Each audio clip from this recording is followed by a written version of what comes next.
kuishi bila Mwenyezi Mungu tatizo sana. Nasema kweli. Kuishi bila Mwenyezi Mungu tatizo.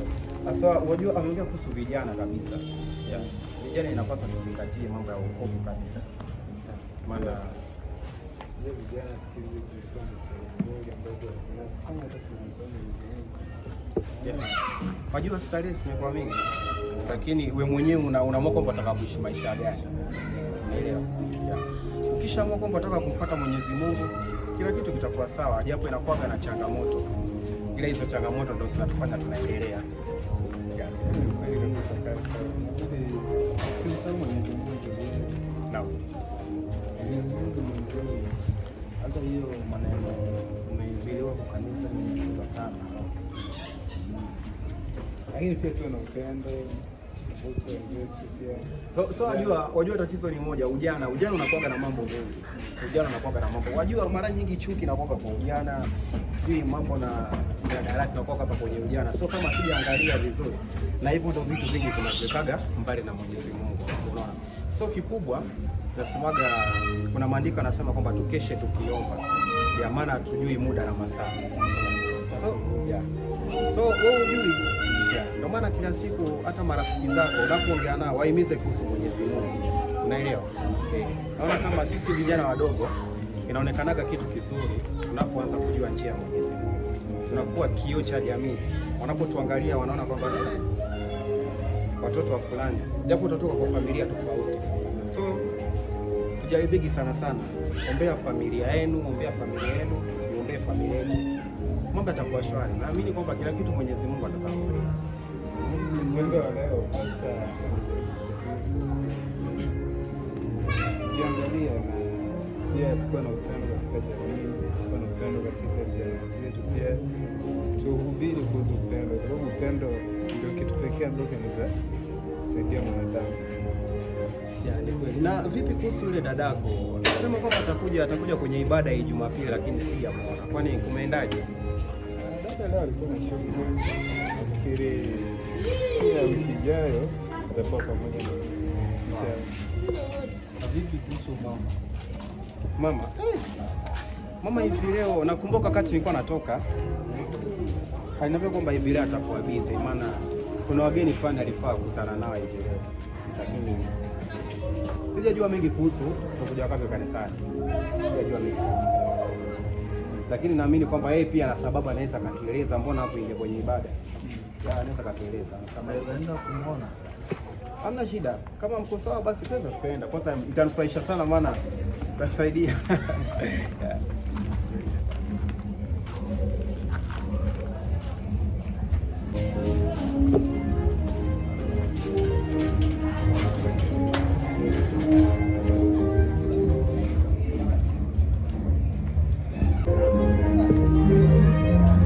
Hata tuingie maskani tuone inakuaje, maana nilimwacha maskani.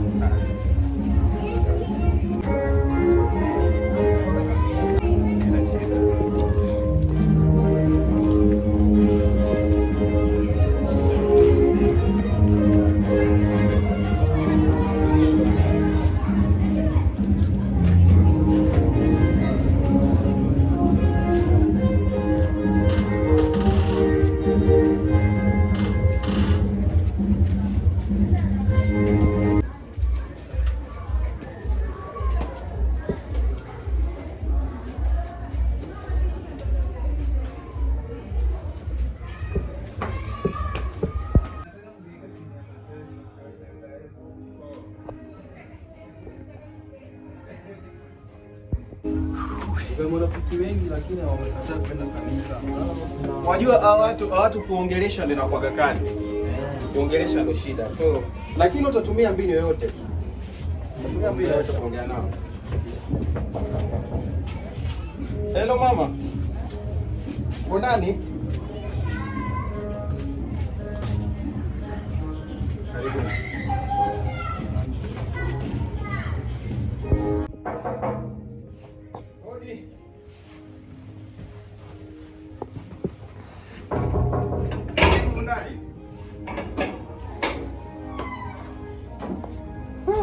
Karibu. Karibuni. Asante sana. Hapa ndo nyumbani. huku ndo tunakotoka. Safi, karibu. Nasikia leo imekuwa na baridi. Hello mama. Mama. Kwani hivi leo imekuwaje? Haujafika kwenye ibada, unauliziwa sana. Nilikuwa nauliziwa? Unauliziwa sana, haujafika kwenye ibada. Nimekuwa na shughuli kidogo. Nilikuwa nimeenda kutembelea mama wenzangu huko kwenye chama chetu cha kijiji. No. Sasa nikatoka pale kama nimechelewa. Ina maana yule mgeni wako ulikuwa unamtarajia aje kuja? Hajakuja, ngoja nikaona anachelewa, mimi nikaenda kule kwenye mkutano wa wanakijiji. Fresh, hamna shida. Sika tumekuwa kwenye ibada. Mwenyezi Mungu ametujalia japo watu leo hawakuwa wengi. Unajua watu ambao wamekosekana kwenye ibada wamekuwa wengi, na wewe ni mmoja wapo. Hivyo mimi vyenye sijaja watu ni wengi wamekosa kuja kanisani. Watu ni wengi. So hata tumeamua kuja kuangalia uendeleaje. Mmefanya vizuri. Mimi nipo natumaini mmeniombea. Kabisa. Hadi huyu mdogo wako hatataka kuja kanisani. Sijui kwa nini. Nimemwacha tu hapa, amekaa tu hapa. Kazi tu ni kucheza na TV. Na hii TV Jumapili sinadhani nafaga kuifunga kwani. Yaani inabidi tu. Kwa sababu nilipotoka hapa nilimwacha hapa. Lakini njia Mwenyezi Mungu pia. Nimerudi nimempata tu hapa. Hadi Sunday school lazimishi mtu atajichagulia mwenyewe ile siku ataelewa. Mtoto ukienda kanisani wewe unaenda naye. Ndio jifunze na yeye dini angali mdogo. Itabidi. Maana kumjua Mwenyezi Mungu angali mdogo jambo nzuri. Sawa. Sasa pastor leo mmekuaje? Kumekuaje kanisani? Pastor ilikuwepo. Mchungaji amekuwa. Kwanza leo mahubiri amekuwa hatari. I wish ndugu yangu angekuwa kanisani. Sijui ameenda. Huyo ndugu yangu ameenda wapi? Tangu nilipoamka asubuhi, mimi nikaenda kwenye mkutano huo wa kijiji. Sijamuona langu macho. I wish angekuwa. Leo maandiko yamegonga. Kwanza hiyo maisha anayoishi. Yeye angekuwa kanisani, angeokoka. Maana mchungaji amegonga hapo kabisa. I wish angekuwa. Hiyo injili ingemwingilia sana kabisa. Hata uliza wenzangu. Wewe leo anafundisha mafundisho ya vijana eti. Vijana leo wamefunzwa na wakaombea, watu wengi wamekubali kumpokea Yesu kama Mwokozi. Yeye pia kaka na amebaki huko ndani. Kabisa. Umemrusuje kubaki huko ndani bila kwenda kanisani? Sasa si unaona ndugu yako mkorofi. Hadi nikimwambia mambo ya kanisa hataki. Kwani bado analala au vipi? Analala wapi? Wala hata hayupo. Ameenda kwa wenzake huko. Ulinizalia ndugu kweli. Ulinizalia ndugu. Yaani nakwambia mambo ya kanisa hataki kuyasikia. Mama, kazi yake ni kwenda kuruka mara kucheza kwenye vilabu. Ndio maana nilikuwa nampigia babako simu, nimwambia aje saa hizi mahali ambapo amefikia anafaa kunisaidia. Kwa sababu mimi mwenyewe huyo mtoto simwezi. Sasa umwezi. Nijaribu kuongea na yeye. Ongea naye. Pengine ongea naye vizuri kama mwanao. Kwani anaanza nisikiza? Saa hizi wala kunisikiza hawezi. Hadi wakati mwingine nimeleta mchungaji hapa, anaambia mchungaji anahubiri kama kiliko. Lakini usichoke. Sasa labda nyinyi unajua nyinyi ndio majenzi wenzake, labda mkalishe kwenye kikao muongeleshe. Kama mnaweza muongelesha akawasikia. Wajua wenzangu, shida na ndugu yangu ni moja. Ulezi wa mzazi. Wajua baba alianza kufanya kazi za nje kitambo. Na yeye akiwa mdogo mpaka anafika sasa hivi hajakuwa baba akiwa huko ndani. Maana baba anamalizaga muda fulani hata miezi mitatu ndo anarudi. Anaweza kamaliza hata mwaka. So mama naye amekuwa mnyonge kabisa kumnyoosha huyu kijana, anashinda kuelewa. Laiti ningekuwa babake mimi. Sasa wewe ndio mkubwa wake, ongea naye. Mimi ndio mkubwa wake, lakini kuna sehemu fulani siwezi nikavuka. Mimi ni mkubwa wake. Unajua kuna sehemu fulani inafukaga hata watoto anamshtaki babake hata mamake. Anamtia ndani. Sasa mimi ndugu yake anaweza kafanyia nini? Hata sasa yeye anaona yeye ni mkubwa. Anaona ni mtu mzima, tayari ana mademu kule nje anatembea nao, mimi naweza kumwambia nini sasa? Basi inaweza ikawa sawa kama anaweza kaja mshauri, inaweza ikawa sawa. Mara kama mimi naweza kanielewa, huenda nyinyi atawaelewa. Hebu muongeleshe tafadhali, kama naweza nisaidia.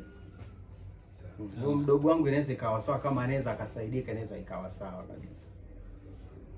Nadhani tutamkuta tu humu ndani, tutamuongelesha, kasikia itakuwa sawa. Hadi huyu dada yake mwenyewe unaona hajaja kanisani. Lakini yeye huyu binti nitamfunga na kamba nimpiga. Sasa utamfungaje? Funga na kamba nampiga. Wajua huyo binti tangu agonge miaka 15 kanisani sijaimwonaga kienda. Na kila Jumapili anakuwa gabize. Si yeye uoga anashauriwa na huyu mwanzako. Sasa kwa ushauri gani? Wakati mmoja. Mimi hadi na washuku wanavuta bangi wote. Hata mimi nilisikia kitu kama hiyo. Unadhani watoto wa kike hawavuti bangi? Wanavuta. Mimi ninapomwangalia hivi. Dadangu anavuta bangi. Nilisikia fununu kwa wajenzi wa mtaa, lakini siku nimeona. Hichi kikundi kinaitwa jenzi jamani. Mimi kilinivuka lini mpaka mimi nisiitwe jenzi? Basi ama kila mtu anaitwa jenzi ana hiyo tabia. Yaani nakwambia mdogo wako Sara na mshuku anavuta bangi. Manake hata ukiongea huyu mdogo wako huyu chacha ukimwongelesha anaruka viwanja. Basi mama una kazi. Kama Sara anavuta bangi, una kazi. Hapa inahitaji maombi. Maana hata umpeleke kwa chifu atandiko haiwezekani. Kuna vitu vingine tunaitaga spiritual war, vita ya kiroho, inahitaji maombi. Mtoto inataka ufanye ibada humu ndani, ama uite washirika, uite baba mchungaji aje ufanye ibada humu ndani asaidiwe. Maana kwa vita hivi ya mwili hautowezana nayo kabisa mama. Nakushauri niwashike wote wawili niwapeleke jela. Jela gani? Nishakwambia kwamba hii sio vita ya kimwili. Hii ni vita ya kiroho. Kama wasikii, pastor anakuja humu ndani wanamfanya madharau. Si ni wapeleke kule jela. Acha nikushauri mama, wewe ni mamangu, nataka nikushauri. Ombea watoto wako jamani. Na tuungane kama familia, tuombee hii familia. Maana baba yuko busy, si ndo tunabaki humu ndani. Mimi mkubwa wao, hawataki kunielewa. Lakini mimi nawaachilia sababu mimi sio mzazi wao. Nimejaribu kuelekeza kama mkubwa lakini hawataki kunielewa. Unaona? Sasa mama, tafadhali fanya dua, waombee watoto wako. Wanapotea. Waona vijana kama hawa tumekuja nao, sisi bado vijana wadogo. Tunafuata njia ya Mwenyezi Mungu. Sio kama huyu mkarimu, yule mwenzake pale mkarimu. Sasa ingekuwa hadi natamani ingekuwa huyu ndiye yule mdogo wako leo. Ni sawa, hamna shida. Maji yashamwagika, tutafute mbinu nyingine. Haijachelewa. Anaweza kanyooka bado. Hakuna kitu inashinda Mungu ukiweka mbele yake. Hakuna. Sawa, mimi nimeelewa. Inabidi sasa kabla hatujaenda mbali, labda ni maombe tu mkutane naye. Najua kama vijana mnaweza mkamweleza labda mambo mawili matatu akawasikia. Kwa sababu nyinyi ni vijana wenzake.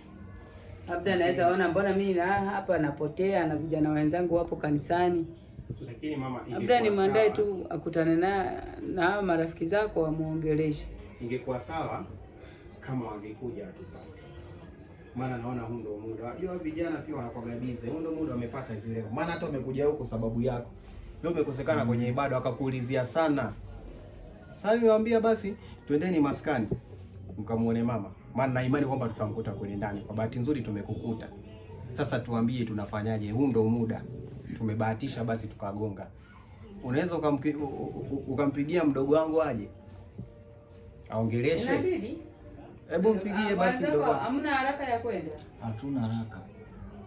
Sawa, acha nimpigie simu. Aje mkutane naye.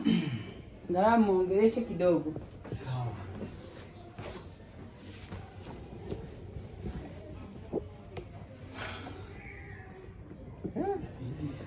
Mambo ya vijana basi nikwambie.